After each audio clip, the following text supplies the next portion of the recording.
Wala.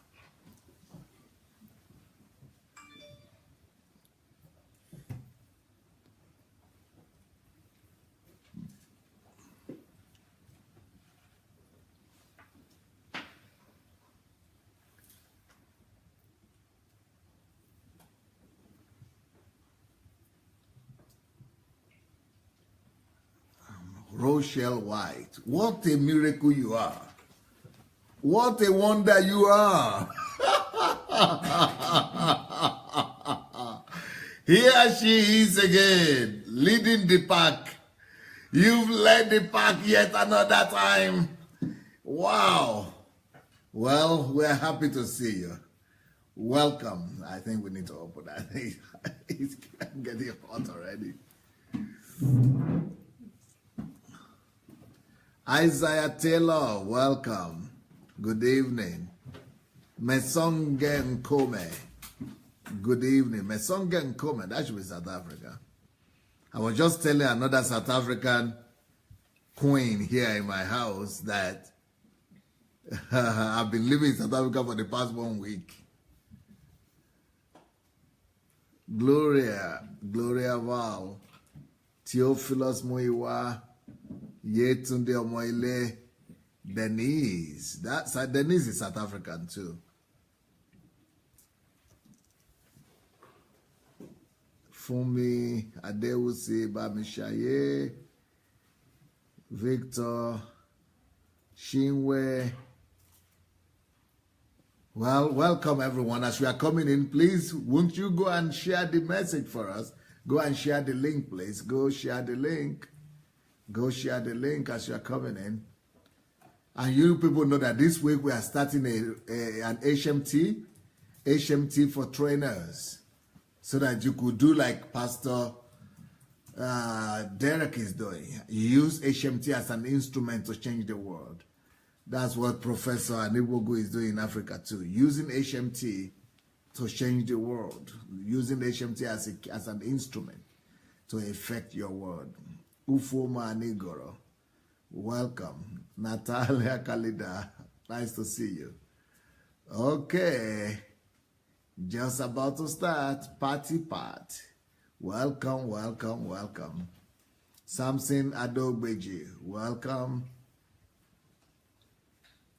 Okay, Justin Mayo, welcome. All right, here we go. Innocent Magaji, welcome back. Yes, I was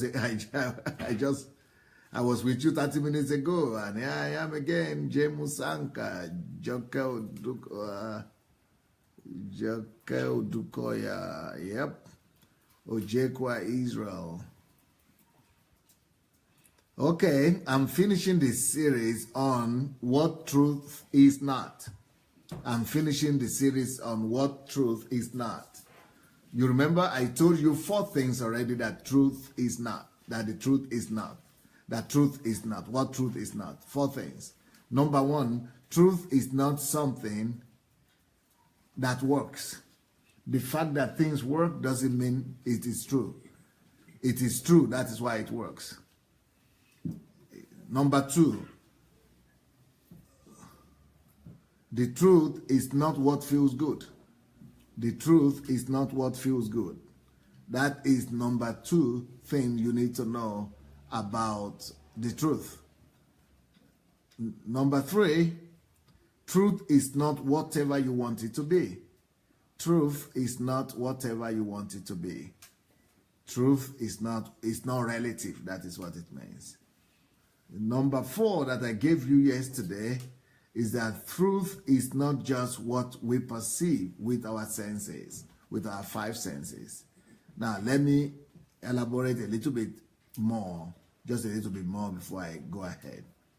If you view the world, if your mindset is such that it is working, it must be God, then you are not a believer. You are not a believer in the Lord Jesus Christ, actually. If you believe that because this thing is working, then it is God, then you belong in a new school, in another school, philosophical school that is called pragmatism. You are just a pragmatist. I'm a pragmatist too, but that is not my That's my approach to life, but that's not my philosophy of life. It is not my belief system. My belief system is that I believe in the truth, that God is truth, and I believe in the fundamental and absolutism of the truth. For example, let me tell you a few things about the fact that it is not, that you cannot just base your truth on the fact that it works. Do you know that there is a lady that used to come here on this platform? She used to go to, a famous preacher in Nigeria that we all know, but that is generally regarded in Nigeria as an occultic ministry because it has a lot of miracles. But these Europeans, this Susanna used to go. She went to Nigeria from Hungary, where she belongs, and a lot of Europeans will go to this particular ministry in Nigeria and condone it. You know the argument, their main argument? We saw miracles. I saw it with my own eyes. It works. So, but the truth is, the fact that you see things work doesn't really certify it. It's not truth. It's not just what works. Because sometimes it will work, sometimes it will not work. A lot of approaches like that in Nigeria. When I began to teach in my country, I mean, not from here, I was writing on MMM. There was a craze all over my country about, a financial scheme that was called MMM. And each time I would write an article, you know what my people would tell me? My people would tell me, but they're paying us now. What's your problem? They will even tell me, they have a proverb, they will tell me, a saying, they tell me in our local language, and say, why should you take Panadol or whatever for another person's headache? Okay, I never heard that when I was in Nigeria, so that's a new thing. But so they say, don't bother yourself, it's by money, not by your money. So now that everything is lost, that is the way lie is. It will work for some time, but it will not always work. For example, in my country too, people say they pray that their enemies should fall down and die, and they are praying for deliverance, and they are praying for protection and breakthrough and things like that. So I was preaching here, and some of my disciples in Nigeria were telling their pastors that it's a waste of time. You don't need to waste all your time praying that people should fall down and die and all this. They said, in Nigeria, that's the only thing that works. So I said, they said for some Pastor Sunday, it's because it's in Europe. That's why he doesn't, pay too much attention to Satan. If he had been here, there is no other way. That's the only way things work in Nigeria. But that's not truth. So that is those things people are calling truth. There is not truth. It's pragmatism. Or for example, people say all these offerings and abuse of money, prophet offering, faith offering, give and it shall be given unto you, Luke 6:38. Even though those things don't have anything to do with Bible, it's not scriptural, but in my country they say it works. So once it works, it means it's God. So that is what I'm saying. So that is not the truth. That is a misrepresentation of God, because God is truth. So when you misrepresent truth, you misrepresent God. So when many people say, another thing my people say in my country is that if it's difficult, if your path is difficult, if what you are about to do, your project or whatever thing you are engaging in is tough, they say it's not the will of God. It means God is not blessing it. If it's difficult, it's not God. If it has to be easy, like pushing drug and making money from drug sales, that's easy. Or 419, that's easy. Yeah, so those are the things that bring about those kind of crimes and those kind of practices. So that's about that one. So our country and our society and church has replaced the truth. They have replaced the truth of God, truth of the scripture, which is truth, absolutism of the truth. They have replaced it with what works, which is pragmatism. So that is idolatry in the church right there without even knowing. We didn't even pay attention to it, that there has been a replacement. And just because things work. If you want to find out the biggest church in my country today, it is those churches where it works, where the man of God says it and it happens. And now most of those pastors now are coming out to confess that maybe they have buried a human being under the church, or maybe they have entered into some covenants. I mean, why they are having all those signs? Because it's not just enough that it works. That is not truth. And the truth will expose everything, because there is nothing we can do against the truth, only for the truth. So that is pragmatism. So that is idolatry, that has idolatry and paganism that has happened in the church. We are now worshiping not the truth, but pragmatism, without even knowing the difference. Many people don't even know the difference between pragmatism and truth. Okay, another thing, that is number one. Yeah? The first thing that is not truth. If it works, it's not truth yet. It has to be truth. That's why it works. So number two thing that is not truth is not what feels good or even what feels bad. Truth is not what feels good or even what feels bad. Truth is not just in feeling, because feelings could be different. That's why God didn't do the same miracles the same way in the Bible twice. Amen. He did many miracles, but he never repeated his method 2 times or too many times in doing one particular miracle, because that's what we like. We want it to be predictable. And God knows that if he had done it that way, we would just say, we figure God out. That's the way we always work. But it doesn't work like that. So the fact that you are feeling that it worked like last time, it's going to work this time, no, it doesn't follow. That's what feeling does for you. Feeling brings you to a place whereby you believe in it because it has worked one time. But that's not the truth. The fact that you feel it's right is not the truth. Now, it could be right sometimes, but it's not always right. So we believe that God has given us feelings. Feelings are from God, but we don't take it as absolute truth. All right? Now, intuition also could be used by God. God could use feelings and intuitions, but so we are not denying feelings. We are not saying feelings are wrong. You have to have feelings. God could even use feelings, okay? God could use your intuition, but don't just count on it as the absolute truth. If you begin to do that, you will miss it, because counting on truth or equating truth to feelings, you know what that is called? That is called mysticism. So in mysticism, they will see sign. You will say, oh, you see, I have a feeling this thing is supposed to happen. This is so. There is a sign. You have to. If you do this thing will happen. If you do that, they can predict their God. But we cannot predict our God. God can come anyway. So that is mysticism. And so any people that is just basing their faith on their feelings, either good or bad, that is mysticism. That is not God. Or subjectivism. Subjectivism. That's just me. Because you feel that way and I feel this way. It's just subjectivism, but it's not truth. Truth is not what feels good. And it's not even feeling at all. Okay, so the fact that you go to that church and you feel good in that church. Some people say, I feel good here. I feel good here. Well,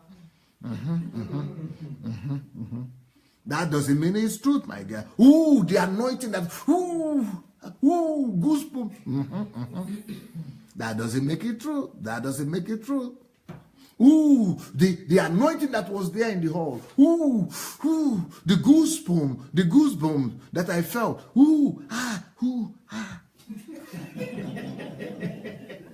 If you go to some cinema, you will feel the same, I tell you. Or some discotheque, or some nightclubs will give you the same goosebumps, okay? So feeling is not truth. Feeling is not truth.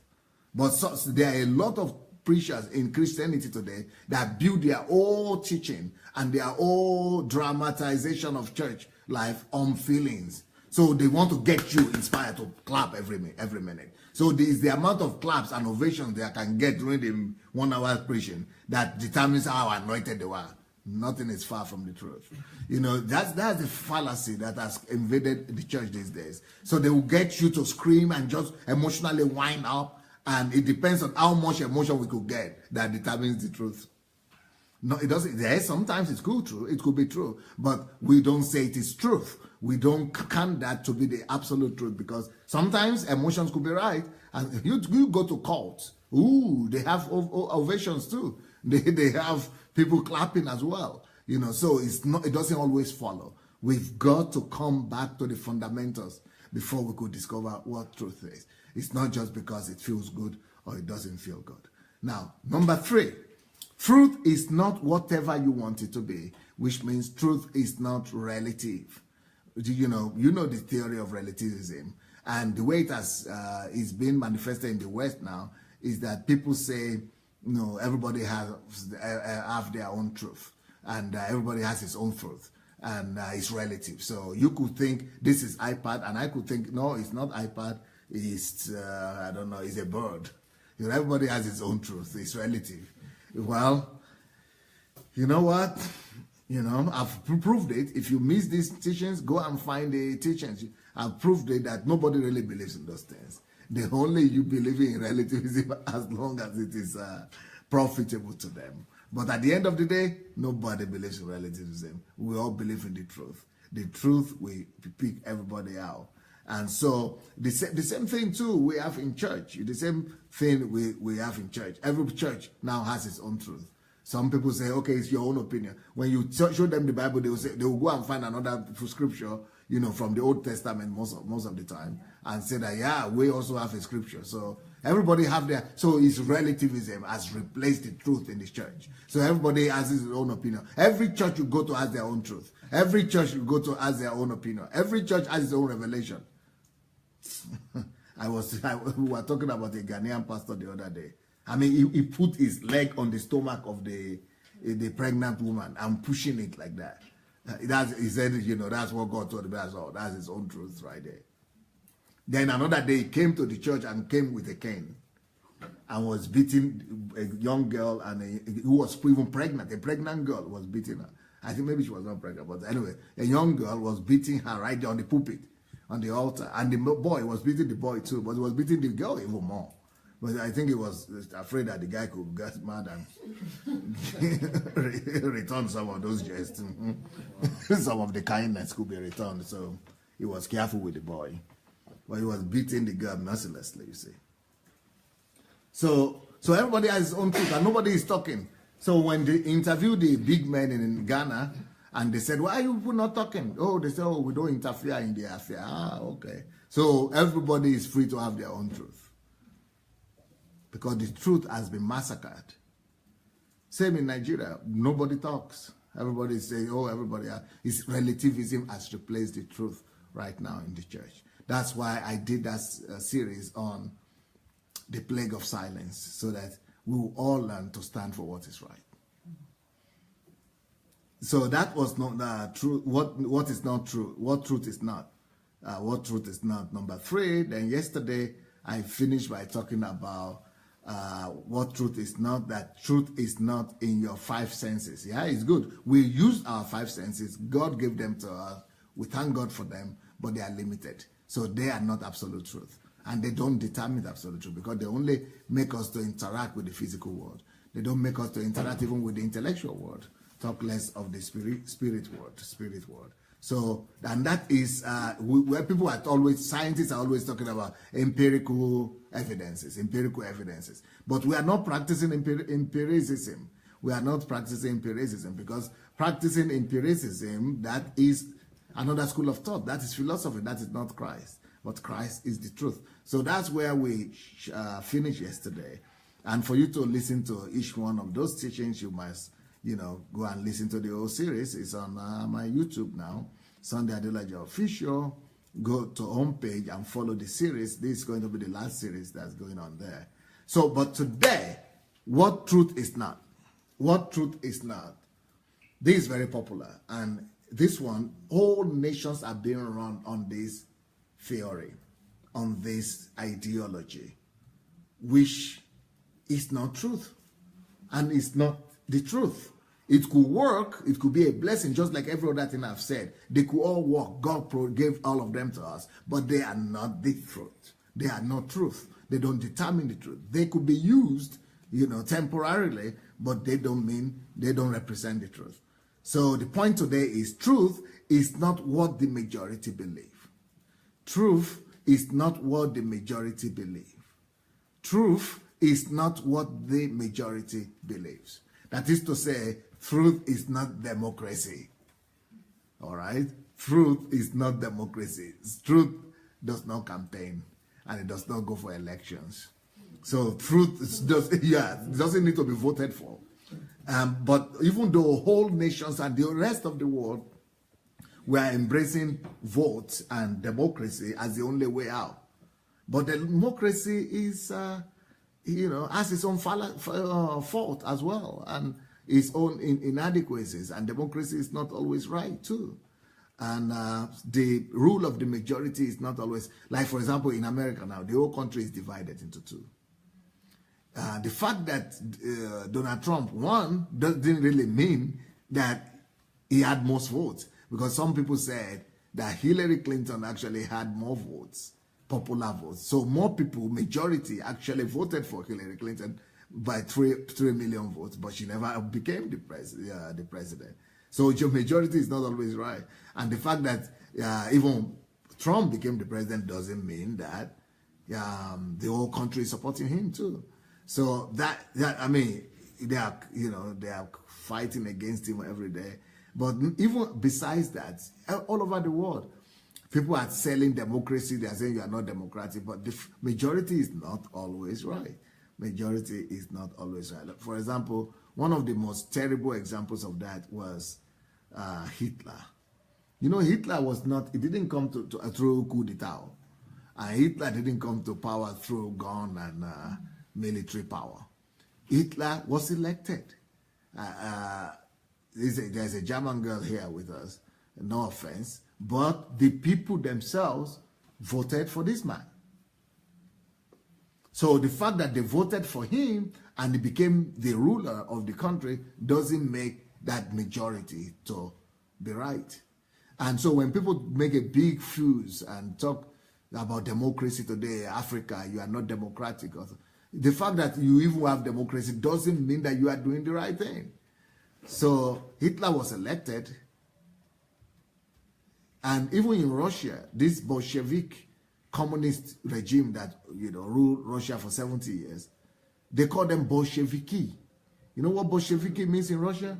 Yeah, they call them Bolsheviki. Bolsheviki means the majority. Bolsheviki means majority. So they were the majority out of all the political forces that were vying for that position. But the fact that they are majority doesn't make them, look what they did. It was a massacre. It was a rule of terror. It was genocide just behind Hitler. So majority is not always right. Like for example, right now in America, it's sad what is happening in that country, because from what I see, it's like the whole country, almost majority of the states now support gay marriage or something like that. I think it's majority. And even Obama had the Supreme Court to make it a law. So a lot of things that people do, even though they are the majority, in fact, they make not just gay to be allowed in America, they even started pressing and charging other countries and putting political pressure on them to do the same thing. And almost all Western countries started following after America immediately. Anything America does, all Western countries begin to do the same thing. So the fact that they are the majority or the richest country, majority doesn't represent truth. Majority is not always right, and majority does not always represent the truth. Let me tell you another story about majority where majority was wrong. Our Lord Jesus Christ, there was an opportunity to release him. Pilate wanted to release him. And he said, okay, you choose. He was telling the Jews that he told them, you choose who I should release to you. Should I release Jesus Christ of Nazareth, or should I release the other man who is a criminal, Barabbas? They used to call that one Barabbas. In Luke chapter 23, it's from verse 13 to 19. You know what the people said? Majority. I mean, he was counting votes. And majority, they didn't even vote. He was screaming, give us Barabbas, give us Barabbas. And he said, but this one is an innocent man. He said, but I don't see any fault in him. The majority carried the vote, and we know it's the will of God, but that's just an example for you to know that the majority is not always right. It's not always right. Let me give you another example of a situation where majority was not right.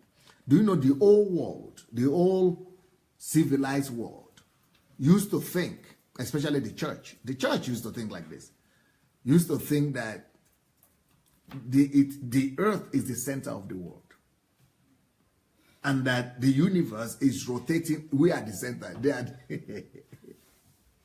the whole universe is the one rotating around us. We are so big.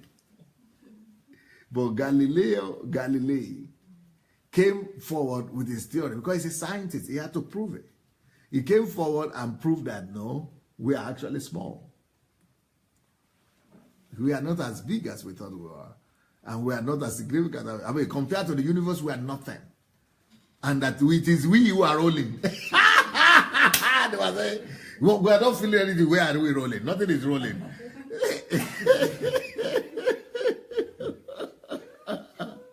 You know what they said? They said, for saying that, they said, we give you 2 months to recount.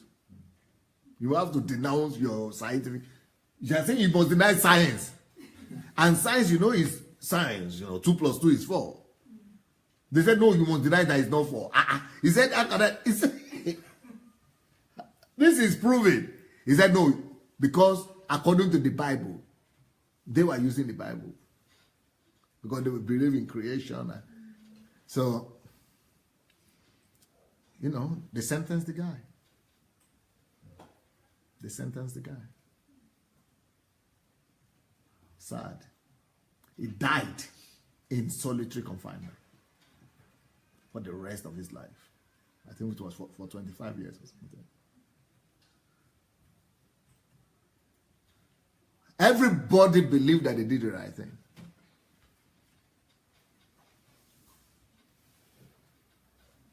The majority is not always right.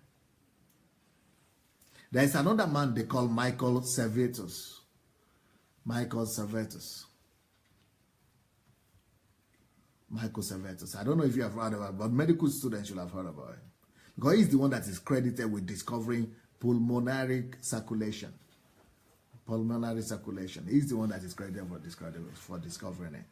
Now, he was condemned for discovering that for all the scientific evidences he was proven first of all by the Catholic Church, condemned him and said they sentenced him to die. So he ran from, thank God, he was living during the time of Reformation. Martin Luther, John Calvin, he was living that time. So he ran from Italy to Geneva because in Italy, the Catholics were in charge, but they were in charge politically. But in Geneva, it was the Protestants that were there. So he ran to Geneva to hide under the Protestants, believing that the Protestants would protect him. You know who eventually sentenced him? The Protestants sentenced him and ordered that he would be burnt on the stake.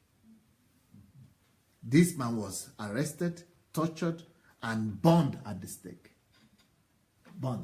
Fire, petrol, for discovering what is benefiting all of us today. You know who did this?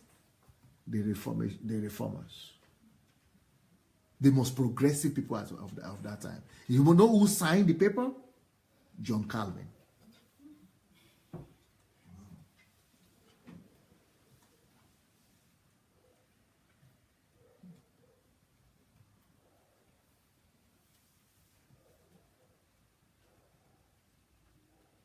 This is how vicious religion could be. So today now, a lot of people are speaking this. That's why I'm not intimidated. I'm not fazed at all by the fact that I'm speaking the truth. And everybody is attacking me. All the big churches, all the big movements are thinking that I've gone into error. That I'm in error. But that's what they at least now they are not killing me, they are just shouting. But in those days, they were killing them for real. And because they so much believe that those guys were in error. But guess what? The people they killed, 200 years passed, 300 years passed. But they were truth will always vindicate you. There is nothing we can all do against the truth, only for the truth. Truth vindicated Galileo Galilei. Truth vindicated Michael Servetus. Truth, you know, so that's what I'm saying, that the majority might be right for now, but truth will be right eventually. Truth, always stand on the side of truth, my brothers and sisters. Always choose the path of truth. Even if you need to give your life for it, always choose the path of truth. Don't even look at majority at all. So people will tell me, okay, why, if you are so right, why is it that nobody else is saying the same thing? I don't care why. I am on the side of truth, that's what matters. And one person on the side of truth is a majority. I am already in the majority before God. Because if God is for you, it doesn't matter who is against you. If God is on your side, I'm already majority. Even if you have 7 billion on your side, but me and God, we are majority together. We are more than you. So don't ever bother yourself about majority decisions or about majority opinion or about public opinion. Forget about public opinion. Forget about what majority people are thinking. So, you know, another thing people are telling me is that, Pastor Sunday, why do you think that you know this thing and all our fathers? You know the fathers? You know how many big churches they have, how many people following them? These fathers that have been serving God all these years, how could we say they are wrong? How can the fathers be wrong? No, fathers cannot be wrong. I don't care, fathers or mother or grandfather, or if it is, I know this is the truth. I don't care who is on the other side. As long as I know this is the truth, I stand on it. Let me be the only one standing. Because one on the side of truth is a victor. One on the side of truth is a winner. You will win any battle if you're on the side of truth. So I would just like you all to please realize and come to the conclusion that majority and all those kinds of talk, they will never sway you. That the only thing that will sway you is the position of truth. Find out where the truth is and align yourself with the truth. Yeah, it might not be in my lifetime, but sooner or later, all these my ideas, all these my theses, all these my books, all these my writings, all of them will be celebrated worldwide. I'm in a good company. The people, my contemporaries who had gone before me, but I call them my contemporaries, they've suffered the same thing. They were all rejected. In fact, there is nobody that is truly great that is totally, acknowledged and celebrated in their lifetime. They will always, because why? If you understand everything I'm saying in my lifetime, it means we're in the same position. But that's what makes the great. They see before all others see. They go forward before all others come and catch up. All others will still come and catch up because truth will come and catch up. Truth will catch up with them. That's what makes a great leader great. He sees before others sees. He goes before others. So don't you ever bother yourself that you are not in the majority. Don't you ever think that you don't have millions in your church. Don't you ever think that you are just only one talking like that. Just make sure you are on the side of truth. Because one on the side of truth is a majority as well. Just like one on the side of God is a majority. So like the story of Galileo Galilei should encourage you. The story of Michael Servetus should encourage you. The story of even civil rights movement in America should encourage you. You know, there was a time that majority of the American society and the Western society supported slave trade.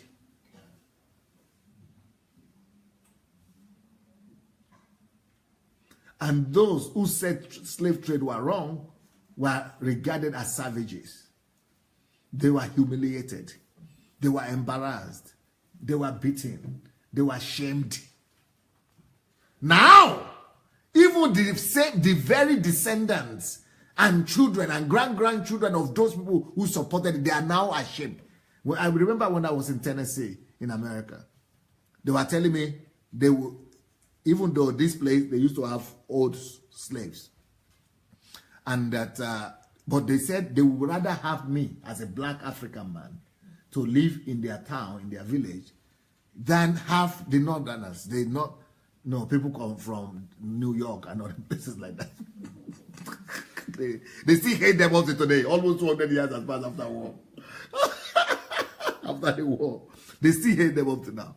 So they said, but I said, let's stop. We are Christians, huh? Because they are Christians. I said, so let's face it.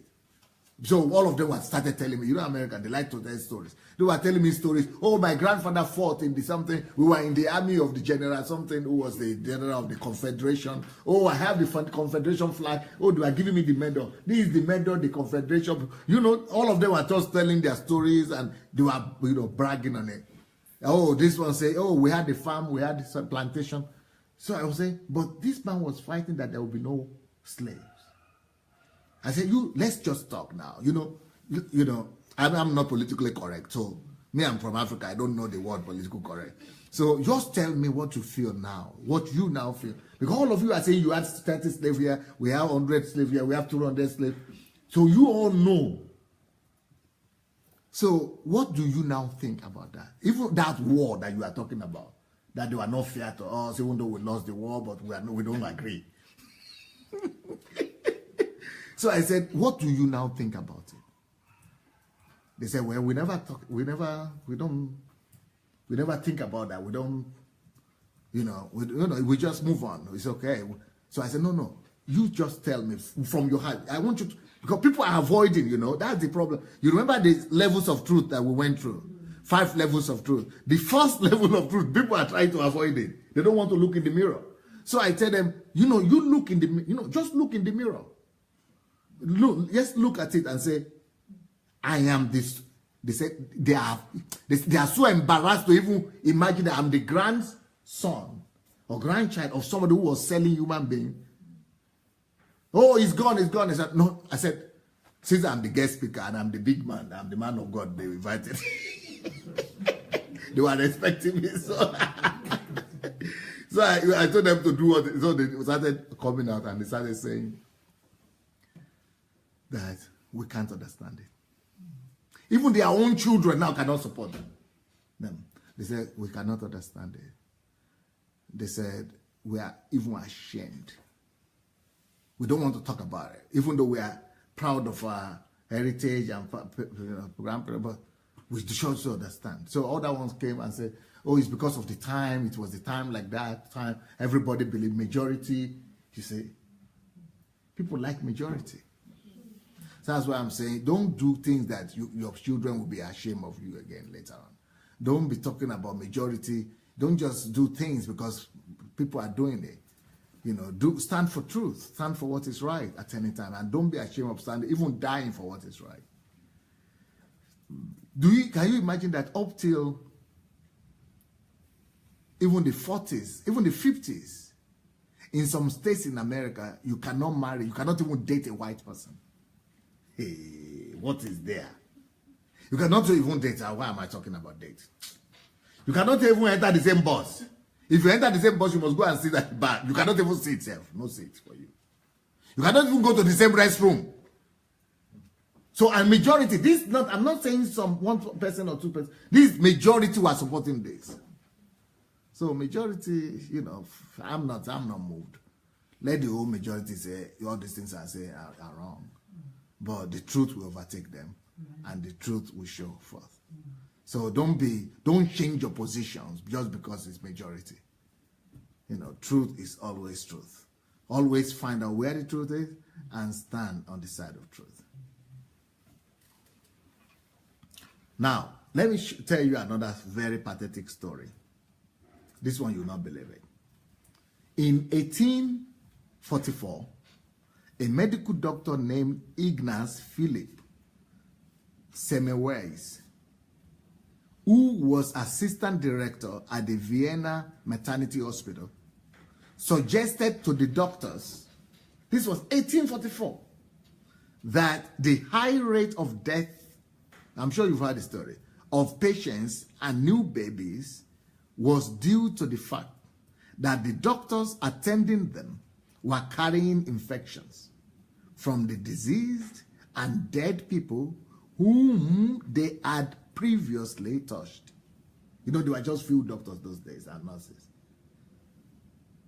So Semmelweis ordered doctors to wash their hands with soap and water and rinse them in a strong chemical before examining other patients. He tried all through his life to get doctors convinced about his findings. And so that the doctors will be, if they cannot do chemicals, at least let them wear white, clean gloves or clothes in their hands. He battled this for the rest of his life and he failed. The whole country revolted against him. He's the troublemaker. And the medical science rejected him. The medical practice. They ostracized the man. Because he said you should be using gloves. Today they will remove his license. And say he cannot practice. However, the majority disagreed with Semmelweis. And they deliberately disobeyed his orders. In the late 19th century, 100 years later, on the basis of the findings, so he started writing, he documented his findings and died. Just like I'm doing now. Make you not take me. Make you not accept them. Me, I'm good. I got the right. I will die. Somebody will find it. Will discover what I've written. So they discovered his work and started doing research. And then the man that discovered his work is called Joseph Lister. Joseph Lister. So he began soaking surgery instruments, the operating table, his hands, and the patients with carbolic acid to wash them. The results were astonishing. What was previously risky surgery now became routine success. However, still the majority of the councils of doctors and science of that time rejected it. Even though he was more successful, they ostracized him. Criticized his work also. Today, we know the truth. You don't even need to, even if you are not a medical doctor or nurse, if you just go to the hospital, they want you to wear something to do something. Why? Because we know the truth. 200 years, people were fighting for this. To them, it was elementary because they went ahead of their time. So majority, you know what majority is. Majority is not always right. Majority is not always right. Sterilization, what they call it. Sterilization is what they call it now, yeah. Now, sterilization is just like elementary everywhere. Elementary. Wash your hands. What's difficult there? But because it's not the way we have always been doing it, people always want to do things the way they've always been doing it. Now, wow. God forbid.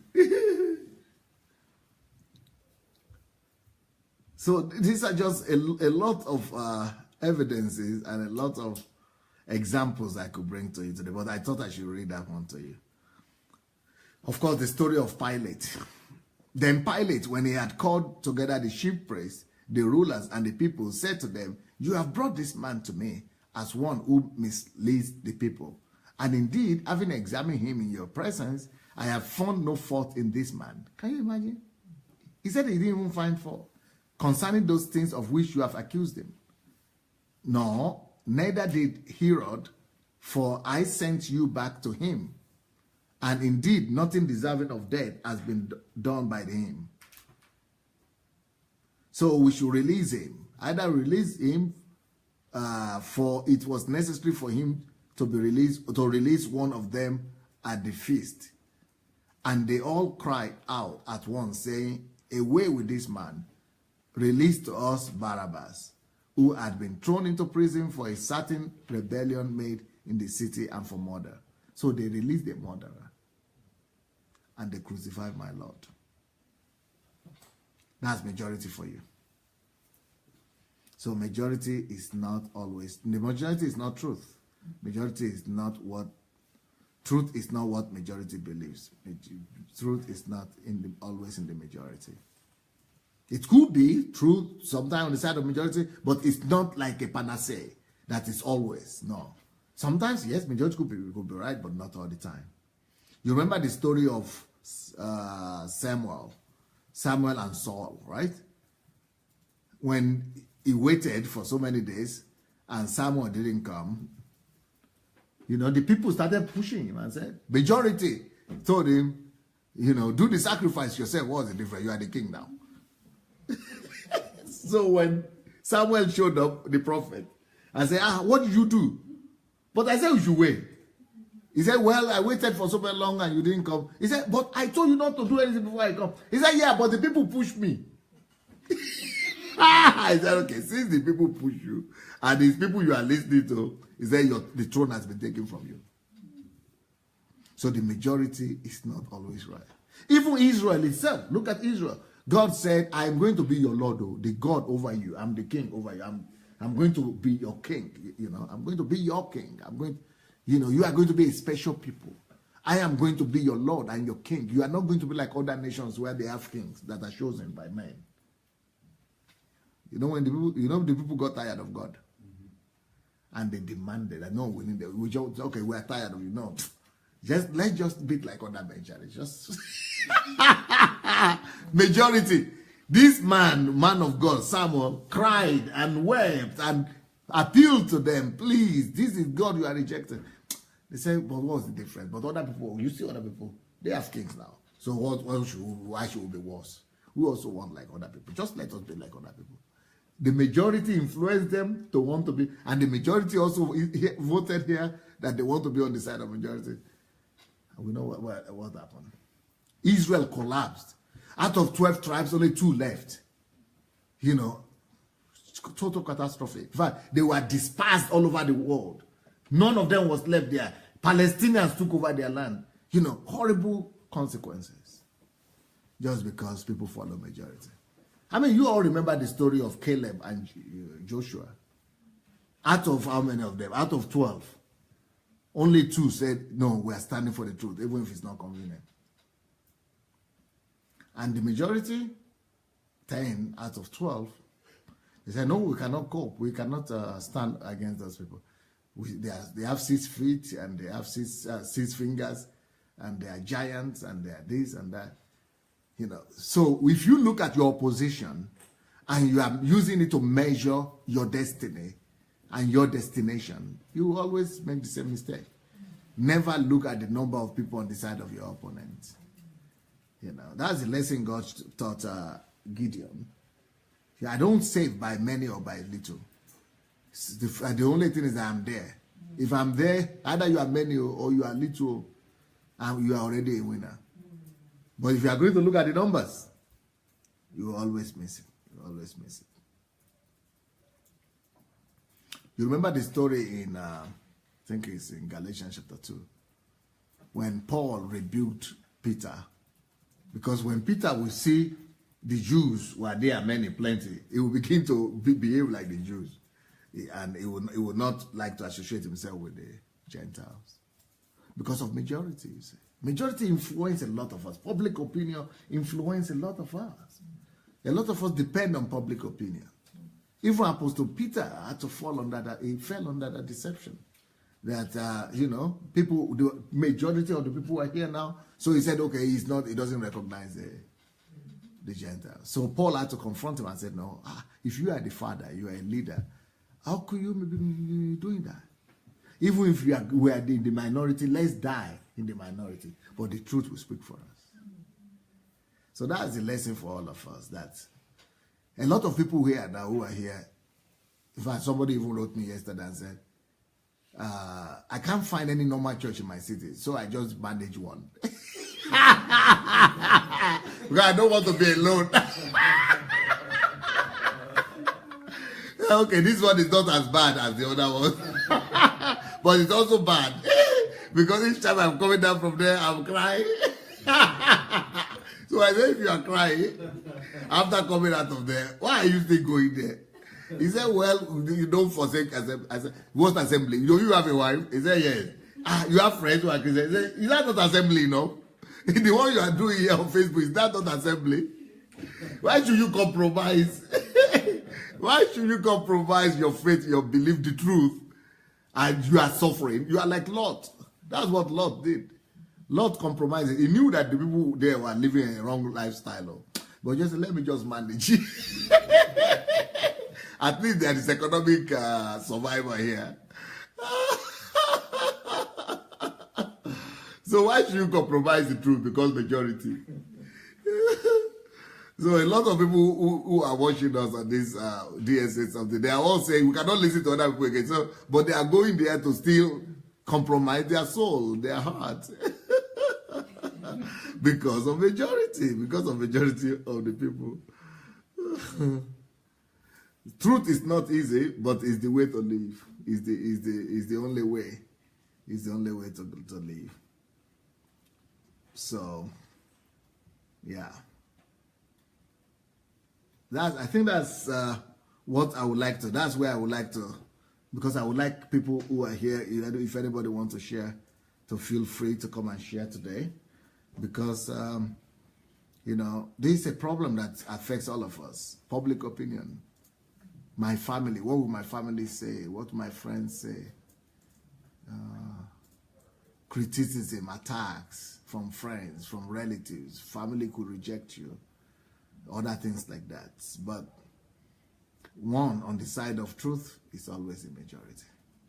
So tomorrow, I will be starting another series that's going to be called, should I do that right now? I think now I've told you what truth is not. I think tomorrow I'm going to begin to talk about another series, what is truth? What truth is not, we have discovered that. So after, I think it's logical. After finishing what truth is not, I think it's now good to do what truth is. Yeah, what truth is. But this is different from what is the truth. I'm still going to do what is the truth. But what truth is what I will start tomorrow. What truth is, okay? Yeah, I think I might need the rest of the week to deal with that one. What truth is. Maybe it might go to next week, actually. What truth is. Okay. Does anybody want to... yeah, by the way, all of you that are watching, I want you to be free. Feel free to share your thoughts about this public opinion thing and majority syndrome that is killing everybody everywhere. Everybody wants to align with majority. Everybody just wants to be in the crowd. We don't want to stand alone. We don't like standing alone. It's like we're kind of embarrassed or ashamed or fearful that we cannot stand alone. We cannot stand against the public, against the crowd. So please go and share the message. Go and share the link. And if there is anybody that don't let me do what I did yesterday. So before I make all of you to stand for the rest of the night, make you come take your place. So. Okay, Jeff decided to deliver his friends.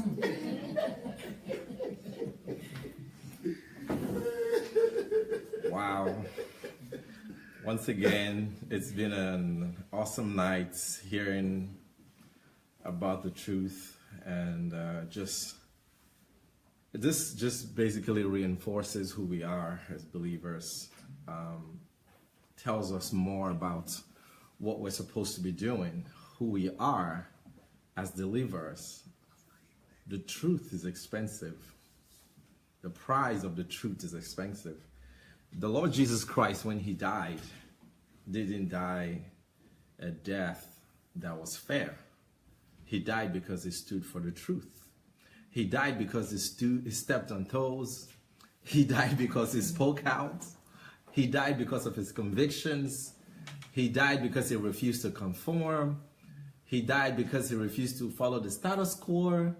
He died because of his revelations. He died because of what he knew was right. He died because he was the salt of the earth. And the minute you begin to stand for the truth, you have made yourself the salt of the earth, because it's a rarity to find people that will stand for the truth. It's easy to be quiet. It's easy to be silent. It's easy to go with the crowd. It's easy to just do what everybody does. And when you begin to stand for the truth, sometimes you begin to question yourself, am I even doing the right thing?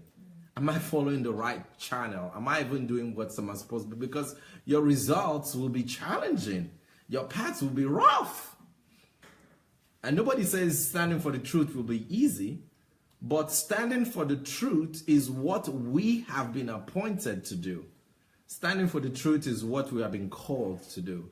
Standing for the truth is what we have been ordained to do. Standing for the truth is what we have been elected to do.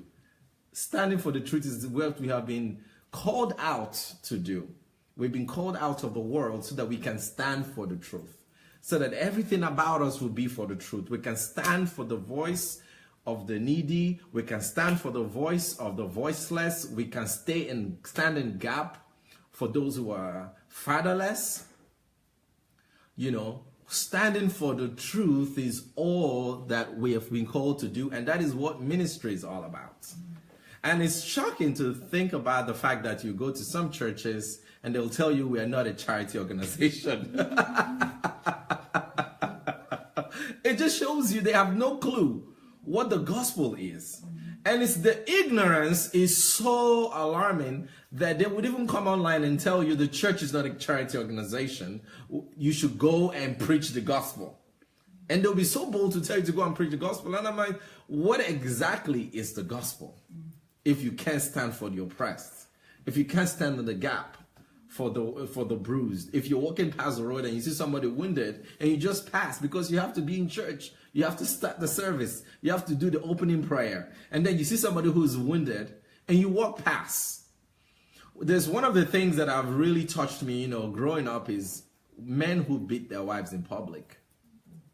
And I see that video online a lot. You see these men will pound on their wives and beat and beat and beat and beat, and you see other men will stand right there because they think that this man has a legal authority to brutalize these women, to beat them mercilessly. Sometimes they beat these women up to the point where these women just collapse, and yet somebody is holding a camera looking at injustice.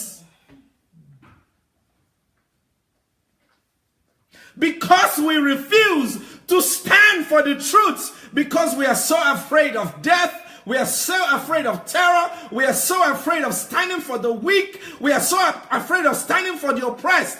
And I challenge you, if you are a man and you stand there and watch another man beat a woman so much that she collapses, you should take your own life. You do not deserve to be alive. You're not a man.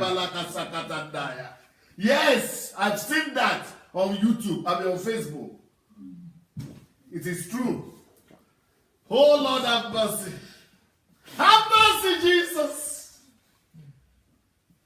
I watched one, I just could not take it anymore. And men were standing right there. And this man, this fool of a man, this ignoramus of a man, descended on his wife in public, and men stood and watched. And the man kept beating this woman, and the woman was begging for her life. She cried and cried and cried, and the man kept pounding away. And then he went and brought a big stick and kept hitting her until she slumped. I saw it. It's horrible. And men stood and watched.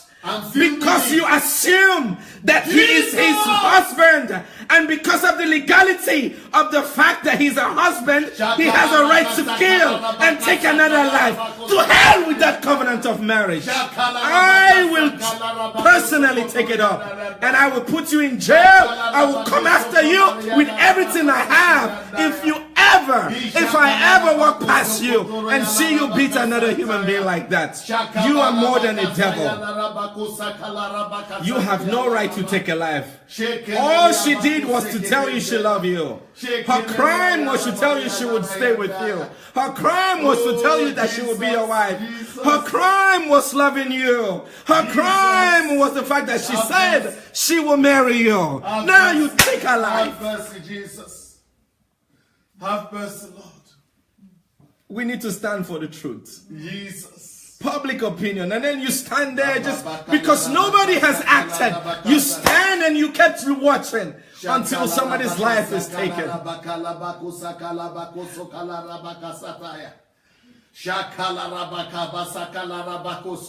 And I was watching, Jesus. reading another statistics this morning in the United States. Have mercy. The majority of death to women were caused by men. My God. Intimate lovers. The legality to kill her was because you were intimately in love with her at one time in her life. And then she told you she's no longer interested. And you have no guts to move on with your life. Jesus. You are such a coward. You cannot move on. Kill. You have to kill her. And the statistics shows that majority of the women that were killed, even in the West, were killed by their lovers. Even in the West. My God. Her crime was loving Jesus. you at one time in her life. Her crime was looking at you and saying, you are worthy of being my lover, one way or the other. That was her crime. She opened that gate. Now it legalizes her death. Have mercy, Lord Jesus. Have mercy, Jesus. Because silence is an agreement. And the statistics is growing every day. Men just assume that it's okay to kill her. Because, well, she cannot defend herself. And then I saw another video. This man beat his wife so much, she almost lost her eyes. Then her brothers, about 7 of them. I'm not sure if you guys saw that video. Her brothers descended on the man. That's good. And they brought a plank. And he was crying like a little girl. He cried like a little rat. They beat him and he was crying for his life. And then, you know, the man said, look, we have men in her. She has men in her home. You cannot beat her that way. If you don't want her, let her go. He was crying like a little girl. I'm like, I thought you're supposed to keep quiet and take it like a man. Feel the pain that you inflicted on her. Go pick on somebody your own size.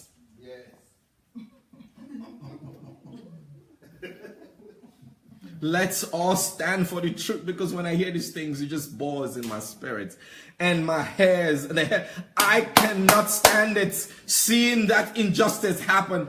The legality you have over her, I will break it myself, and I will take on the consequences. Because you took, how much did you pay in dowry? That gives you the capacity and ability and the right and the audacity to take a life that you cannot make one hair on a woman's hair, let alone take her life. And if you go to Nigeria, it's even worse, because people will even stand by, and when she goes to the police, they're supposed to help her. They say, go back to your husband's house. Because there is no truth. Even the police cannot administer justice. Because there's a culture that has come to be accepted, that it's okay to kill somebody. A culture that is not based on truth. It's not based on truth. We need to rise up and begin to speak. If we want to make this earth to be like heaven on the earth, we need to expunge that behavior. We cannot take this anymore. We need to speak for the truth. Only then are we preaching the gospel. How do you preach the gospel? I kept saying, stop preaching and start ministering. Start ministering. Stop preaching. It is this preaching that has destroyed the body of Christ. We lack exegesis of truth and revelatory exposes, and so much grammar and sentiments, and dressing in coats and Bibles and pulpits and all the show of shame. And we sit every Sunday after Sunday under the pulpit of shame to listen to the same thing all over again. It's time we do the gospel and stop preaching. The preaching is no longer working. It's time to do. Amen. Stand for the oppressed. Give voice to the voiceless.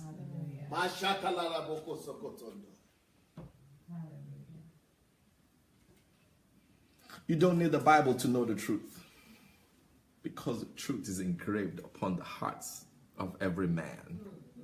There is a dispensation that they didn't have the Bible, yet they knew the truth.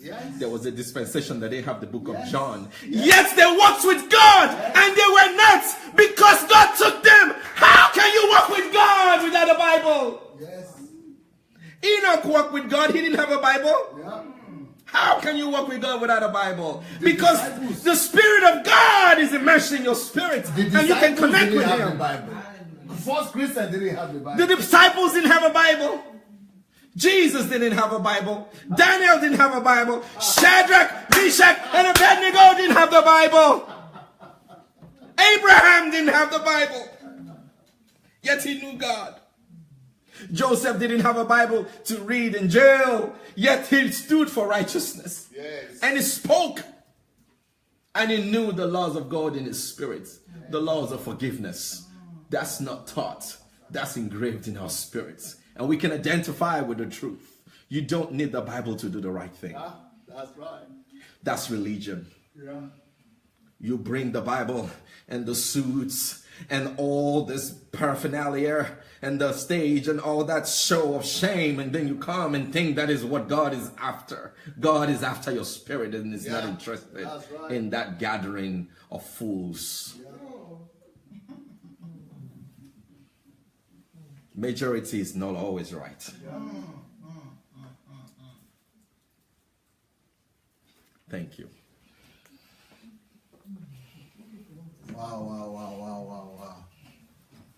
Wow. Who is the next person, please? Make you come. I know what's that. You don't spoil the bucket. You have destroyed the stage. Yeah. He has scattered the place. Nobody can speak after Jeff. Jeff is You don't scatter the bucket. Pastor Jeff. Respect. Or whatever title you want to give yourself, Apostle Jeff. Oh my goodness. But something he just said now just caught me. You know, he really expressed it the way that I couldn't have. All those people didn't have the Bible. That's right. But they know the truth. They knew what they were supposed to do. And that reminded me of a conversation I was having with, I think it was with Maiwa recently. That we were saying, okay, what of those people that never heard the word of the Lord, or those that died those years? What would be their own judgment plate or whatever? Parameter. Yeah, which parameter would they be judged on? Is the conscience. Which means whenever I post something on Facebook, and you are asking me, where is it written on the Bible? In the Bible, where is the scripture to support this? This is just a sign of you being cunning. This is just a sign of wanting to use something to confirm the atrocity that you do. It's lack of love for the truth. Yes, lack of love for the truth, Dr. Sunday Adela just said. Because we know exactly what is going on. We know the evil that is on the table that all of us see with our beautiful eyes, but we deny it. We are looking for a Bible verse to cover up our sins. You meet in the same Bible that God is merciful, and in the other verse we see He's a consuming fire. I always use this instance because you can't just pick up a line in the Bible and use it to cover what you are doing. Yes. It's not saying that the Bible contradicts itself, but we are so selfish and so gone wrong in our ways that we always look for something to cover whatever that we think that we are right or that we are doing right. The fact that we contradict ourselves with the Bible or interpret the Bible the way that we want does not mean that the Bible is not the truth. But the matter is, the thing that I said lately that is my religion is that verse that says, blessed are those pure in heart, for they will see God. Yes. It didn't say blessed are Christians that are pure in heart or Muslims that are pure in heart. Blessed are those pure in heart, for they shall see God. Most of you know that my I lost a relative recently, and somebody mistakenly wrote there, rest in peace in Kiro Jimoh. At first I'm like, oh my gosh, you know. But later I'm like, it's a reminder. I can lie down and I won't wake up. What is my confidence? What is my guarantee that I will make it to see that God? It's not by the way I preach or the way I shout or the way I say where it's written on the in the Bible, where it's not written in the Bible. It's the cleanliness of my heart. Yeah, that's right. If my heart is clean, I will see Him. Even if I speak in in tongues for, I don't know, since I was 3. And every morning I speak in tongues for 5 hours, go to the church, you know, that I used to do, you know my story. you know, serving in the church from morning till night, sing in the choir, serve the pastor, give my tithe, even double of my tithe, my first fruit. If I don't have a pure heart, Nikki, you're going to hell. You will not see God. You will not see God. We are the ones that complicate our lives. We are the ones that complicate the gospel. The gospel is 1 and 2. The gospel is as clear as it is written. The gospel is, you see somebody that is hungry, you feed him. The gospel is, you see somebody that is moody, you encourage him with his word. And not just start, to tell the person that he is wearing a short skirt, the shoulder is open, that you always tell me on this platform. I'm sorry for that, that's not my topic. But see, you go out of topic to preach your doctrines. We all do. I had my own doctrines too. I'm not accusing anybody here, but the foundation should be the truth. Yes. The example that Dr. Sunday gave recently, that can you imagine if in your city everybody knows that the foundation is not just knowing, but acting on that truth? If they give you money to go and build a road, you use exactly how much you're giving to build the road. Can you imagine the roads that we will have will last for ages? In my city, I'm sorry, I'm using my city always as an example.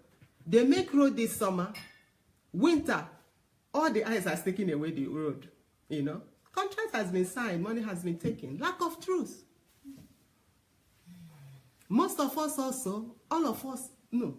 We call ourselves Christians, But most of us, the papers that we have, where are they from? It's from one leg to the other. We don't even know not formally.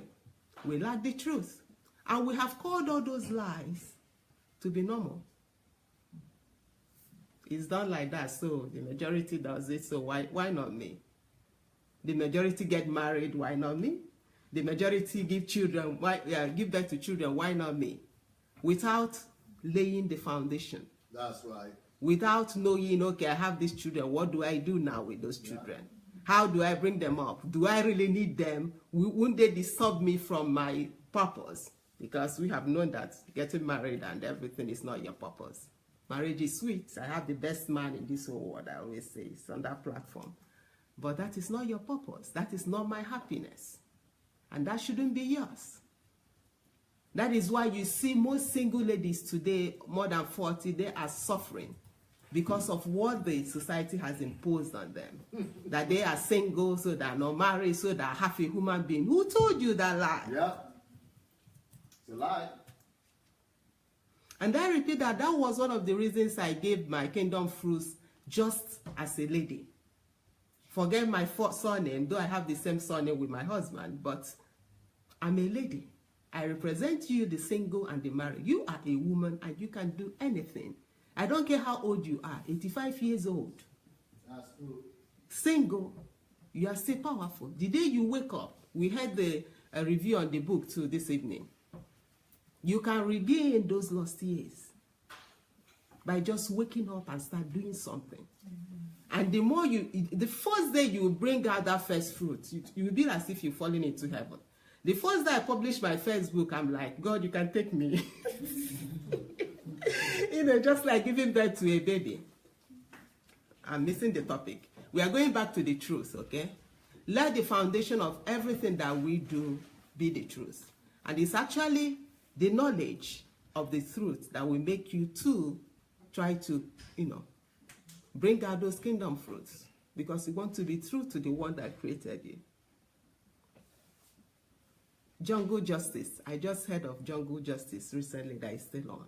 It's a story I heard when I was small. I was shocked to see all these things still happening in our Africa. And people video and take pictures and put it on Facebook. Just because somebody stole, I don't know what.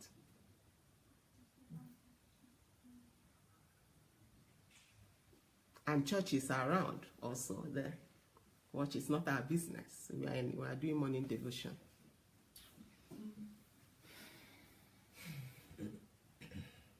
And we that are the Christians that are supposed to be the light of the earth and the salt and every other thing to sweeten this earth, we are busy playing church. Yes. We are busy playing our doctrine. My church didn't say, don't go to that church. Don't talk to that person. Wear short dress, wear long dress, cover your hair. Don't wear wig. They will punish you in hell if you wear wig. All kinds of rubbish. Especially we Africans. Whenever we say, we were talking about going to heaven yesterday. Whenever we go to heaven, we are seeing devil. I don't know where we sit. When Jesus is punishing somebody, we always come back with bad news. I wonder which heaven we go to. The lower of it. If we ever did. But the fact is not even about going to heaven, because yesterday we were talking about this. I'm like, in the Bible it is written that as soon as you receive the Lord Jesus Christ, you have made your way to eternal life. Yeah. So which heaven are you waiting to go to?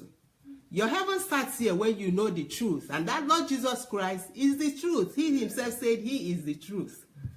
So even if somebody didn't say, I believe in Jesus Christ, but he stands on the truth, he has believed in him. Yeah. But religious correctness has made us to, lift up your hand.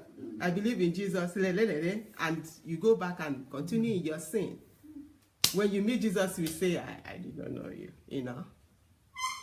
Because by our fruits, which is the truth, he will recognize us and he will know us. So let's quit playing church. Let's quit playing just doctrines, my church, my religion. Let's start standing on the truth, which is God himself. The truth is God. In everywhere that we are, everywhere that we find ourselves, let us be recognized as people of integrity. Let us be recognized as people that stand for the truth. Not just our own truth, but the truth. The truth, not a truth. And that way we can change everything around us. Let's start infecting people with the truth. You see the lie that is going on in your city, stand up and speak against it without being afraid of anything. But we keep on covering each other, It's our brother and our sister until he enters your house. Until a pastor rapes your child. I wonder what you will do. My ears were full, we are filled up with stories yesterday about how pastors just keep young ladies and just make love to them anyhow, come out to the pulpit and preach, impregnate them, do abortion for them, then later find husband for them. I mean, real truth. I mean, real stories. Not they say, or I read somewhere. And you say we should not talk about these stories. You say we should not talk about these things because we have to protect the church. Which church? I'm confused. What is the church now? Which church are we talking about? Are we protecting a structure, an organization, or we are protecting the Church of Jesus Christ? They are two different things or three different things.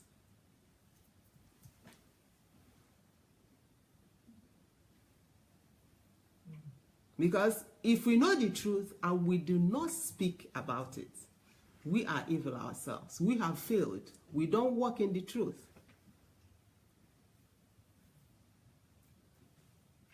I also read recently of a testimony of somebody that said, you should leave all these pastors alone, even if they're committing evil. There's one pastor there, he did something, and recently he died in a terrible accident. So are you not the one that killed that pastor? Yeah, silence. Because you did not expose his deals. Maybe if he spoke up, maybe he would have given his life back to God. But you were waiting for God to kill him, and you're giving this as a testimony. I don't even know how to describe this. You kept quiet for God to kill him. The reason, personally for me, that I expose the evil that I see that most of us, women and men of God, commit is at least let them hear and repent of those sins. At least let that pastor be saved of what he's doing. Then you ask me, Nikki, are you sure you're saved? We are all running, this race. If you see me committing one thing that you know will lead me to destruction, please, write it on Facebook, write that evil. There is this woman in our city that is committing some atrocity. And that if I see it and I have a conscience, I have to change.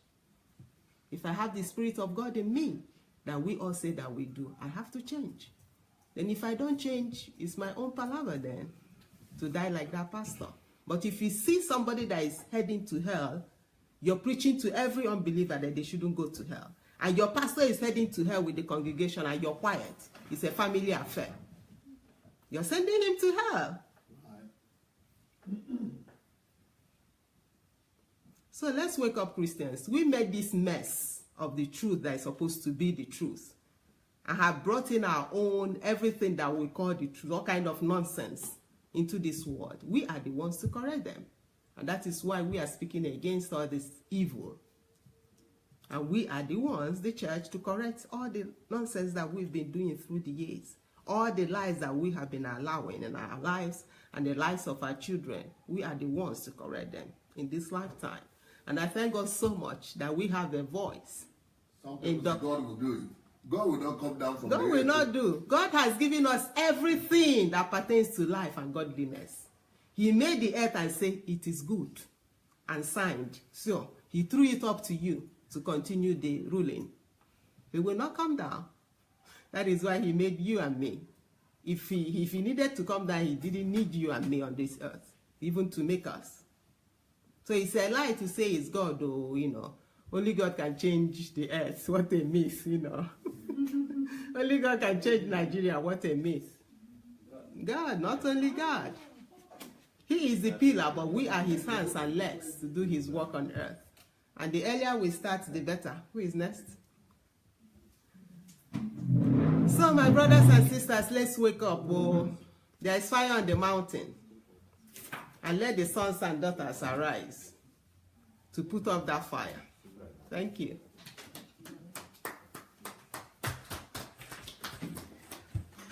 Hello, everyone. So I one thing that I put my focus on was the democracy part, because I have always asked myself how or why democracy requires for a president or an elected person to change the regime after a few years, after 4 years or 5 years or whatever it is. Because I realize now that democracy really is built on distrust, is built on relativism, and is built on fear. Because we cannot trust a person fully. We cannot trust man fully. And if we already make precautions, to change a regime because we cannot trust a person fully, for me, it is the ultimate sign of lack of truth. Because what if someone is based on truth, is leading people based on truth, and has to be changed just because the Constitution says so? Why would we not decide these things that concern a whole nation? Why would we not make these decisions based on truth? So I was just really, it just struck me really, because when I think of democracy, and I think that you're being elected, because there are many advantages and disadvantages for democracy, but one of the things that I hear and I've heard is that when you're elected, you feel like you have an obligation of serving the people, and you want to, give back, and you want to express your gratefulness by serving the people. But what if you're not elected? Does that mean that you're not going to serve the people? Does that mean that your obligation is not to the people? Are you not going to do anything to serve the nation, to advance? So it's like we are making this position exclusive to truth, even though it's not even based on truth, So for me, it was just very, it gave me an answer to the questions that I had, because the form of democracy that I see, especially when it comes to America, is just not based on truth. And it really is, to me, it is black and white. You can see it clearly, because if truth is constant, then the people, the democracy should also be constant. Like you have to have a society that is based on truth, and you cannot have it if you base your decisions on quantity instead of quality. Because to me, when you have a mass and you have people who elect a person and who's supposed to lead a society, and you base it because the majority says so, and not because you have people who are based on truth, who lead people because they have a sense of morality, they're responsible, they are, sane, and they're educated, they're well prepared. To me, it's just a formula for failure. So I'm just pondering on this really, because there are so many things that I see in society that I don't agree with, especially because we have a democracy and people try to deny God, they try to deny truth, even though they themselves have built a system, that is not going to give them the constant, it's not going to give them the truth that they're seeking. So I really have to ponder upon this, because this goes very deep into my heart, and there's so many things that I got to create my own YouTube channel, because I want to talk about this. I want to talk about truth. I want to talk about the things we deny ourselves in our society, because we are not even aware of the fact that we're living outside of the truth. So we're trying to change. We're trying to always fill these holes that are there, but we're trying to fill them without truth. So that's just, my take on this. And yeah, I'm very grateful for that. Danke. Danke, that's her language. That means thank you. Okay, let's see what you guys are writing. Let's see what you guys are writing after all the fiery admonition you people got today. Kenny Adewale said, more wisdom. Pastor Tim says, open rebuke is better than secret love. We need to apply God's wisdom in correcting an elder though. Yep. Williams Elo, some pastors do not welcome advice, not to talk of being corrected. Agape said, not necessarily to expose the pastor. You can write him or her privately. If they refuse, you move on. Pastor Tim said, let's speak the truth to one another and save ourselves from destruction. God is not a respecter of persons. There is more evil in the structured church than it is in the world. Help us, O Lord.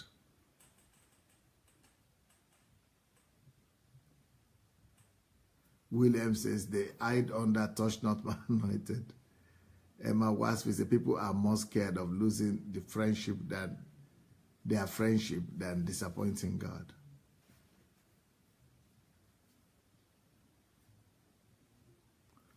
Gwemi Orekoya said, I heard a new word today from Queen Nkiru, religious correctness. That is such a good one.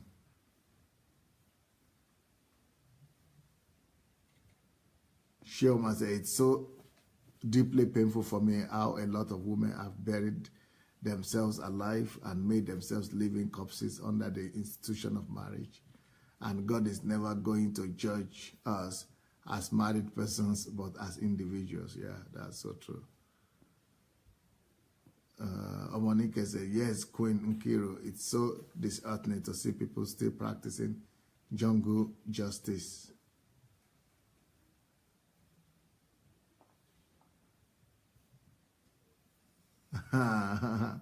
Obi Ojimadu said, that's my sweetie.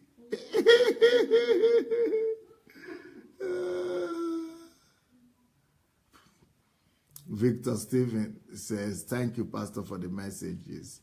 You don't need Bible to know the truth. Thank you. Appreciated. Omonika said, yes, my Queen Nkiru, people just don't want the truth and say there it is in the Bible. Where is it in the Bible? I get so angry when people say that. Why can't people just wake up and do what is right for once? Engineer Grace Jerry says, blessed are the pure in heart, for they shall see God. Patty says, wow, Nikki. Someone says, Jeff is on fire this evening.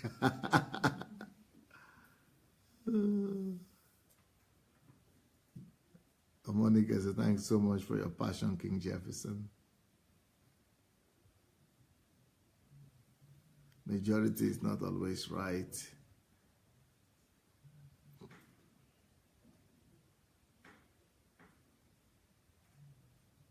People are clapping.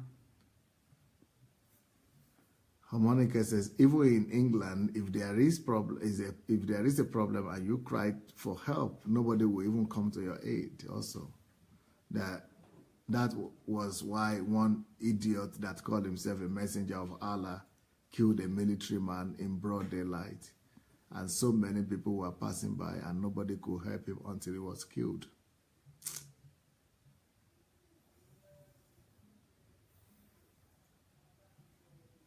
Agape Tantoloron said, a lady is crying on Facebook for the nation to help her after taking her children from her. It might be the children that authorized the police to take them. Isaiah Taylor, it's easy to stand with the crowd because most of us are too afraid to stand alone on the side of truth. Sometimes the truth can be lonely, a lonely place to stand from my own experience, but telling the truth. But I'm now willing to pay the price because to sit quietly is to stand against God. Thank God the eyes is opening. What about the 2 African girls that were slaughtered like animals after a gang rape in Asia? Our students are being killed on a daily basis. The radicals in Christ shall take the kingdom up by force, proclaiming the truth.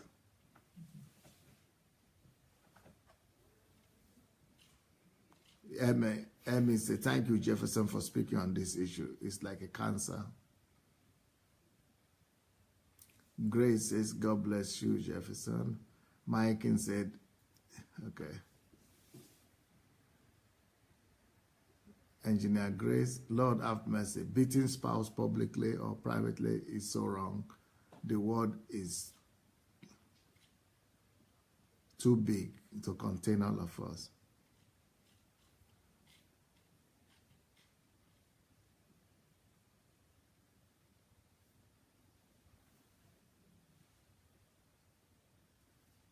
Monica said, we must stand for the truth. Richard Eberiga, Bishop, says, thank you, brother. Tell it, I'm so proud of you. Thanks for representing real men.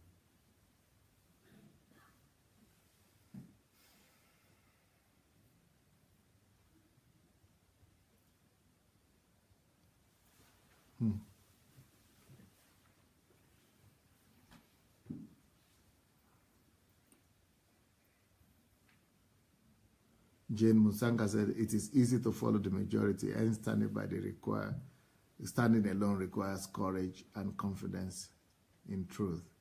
Ufoma said, that is evil that I see, Jeff. Instead of speaking out, people just take camera and record and have fun.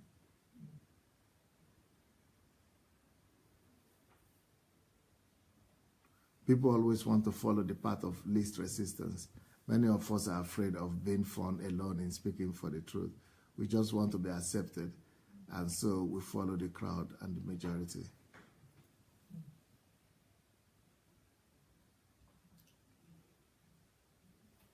Melin said, right now I'm alone in my thinking in my community, and it's very difficult, but God is with me.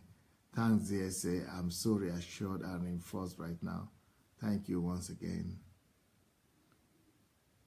Cecile says, I always feel lonely and isolated each time I have to stand alone, but I'm learning to overcome public opinion. Grace says, truth and the price of truth is very expensive.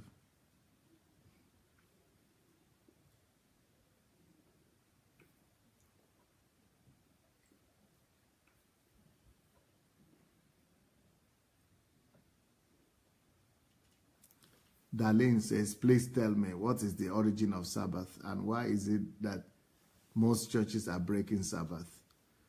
Sabbath has been fulfilled in the New Testament, my dear sister. Jesus is the Sabbath. He is the Lord of the Sabbath. So just now in Romans 14, if you go and read it, it says it doesn't matter what day you serve God now. And in Colossians chapter 2, it says, don't let anybody put you under the bondage, telling you when to serve God, Saturday or Sabbath or some Monday or Friday.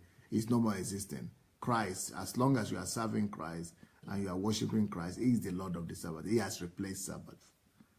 Monica said, that's true, DSA. People here just go to church absent-mindedly and still come back after the church to listen to DSA. Anyway, who is fooling who?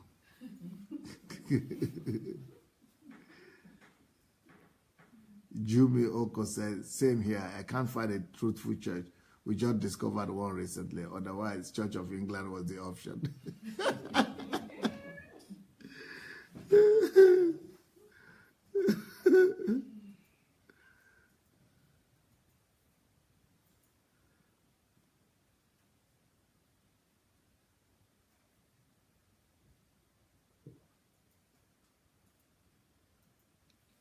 Cecile says, yes, we like to keep our routines. We often reject what we are not accustomed to.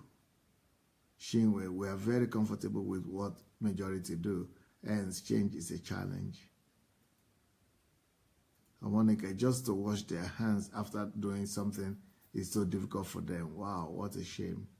Sterilization.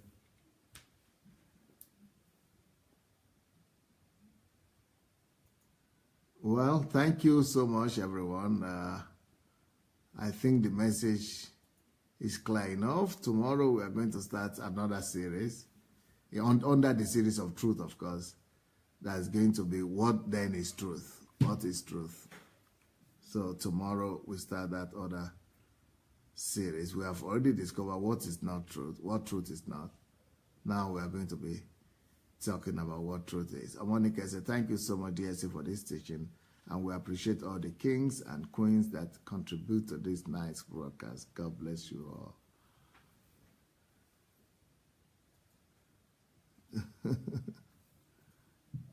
Aline says, when I preach the truth, I'm summoned to the office of the pastor.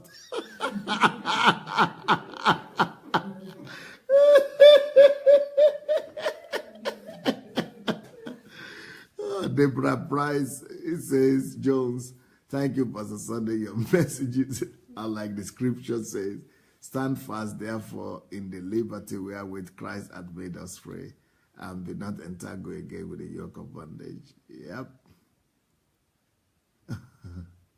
Olusheka for Olabi says, the major problem with this end-time believer is that we lack the understanding of the word of God. Shidoze Emmanuel, brethren, this is strong saying, God have mercy. It is time to make good use of this little time we have on earth and fight for truth, right? Neki Okoro says, most pastors have built their lives with lies covered in scriptures that you are even scared to approach them.